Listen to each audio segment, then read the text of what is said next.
रांचीला जाणारं बीएसएफचं विमान दिल्ली विमानतळाजवळ कोसळलं, पायलटसह सर्व 10 जणांचा मृत्यू.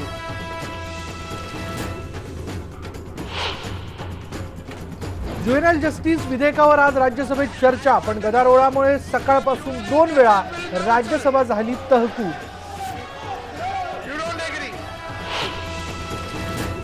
डीडीसीए प्रकरणी पंतप्रधान नरेंद्र मोदींनी जेटलींना दिला पाठिंबा, खासदार कीर्ती आझाद यांना भाजप बजावणार, कारणे दाखवा नोटीस. महाधिवक्ता श्रीहरी आणेंच्या राजीनाम्यासाठी शिवसेना आमदारांचं आंदोलन, नागपूरमध्ये विधान भवन परिसरात आणली हुतात्म्यांच्या स्मारकाची प्रतिकृती. मुंबईतल्या दुहेरी हत्याकांड प्रकरणी हेमा उपाध्यायचा पती चिंतन उपाध्यायला अटक, मुख्य आरोपी विद्याधर राजभर अजूनही फरार.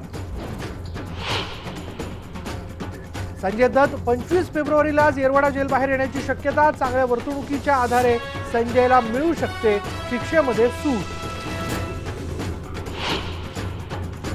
उस्मानाबाद मधल्या 22 वर्षांच्या तरुणीच्या मृत्यूचं गूढ कायम, गळा चिरलेल्या अवस्थेत विहिरीत सापडला होता मृतदेह. जावई बापूंसाठी चक्क ऑडी, फॉर्च्युनर आणि 12 बुलेट्स. पिंपरी चिंचवडमध्ये आलिशान लग्नात सासऱ्याकडून नजराणा.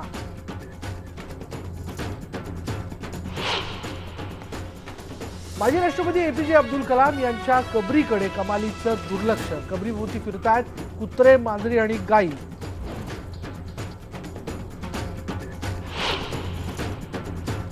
आणि मुंबईच्या लोकल ट्रेनमध्ये झाला बाळाचा जन्म, काल रात्री 9:30च्या सुमाराला घाटकोपर आणि कुर्ला दरम्यान जन्माला आलं बाळ.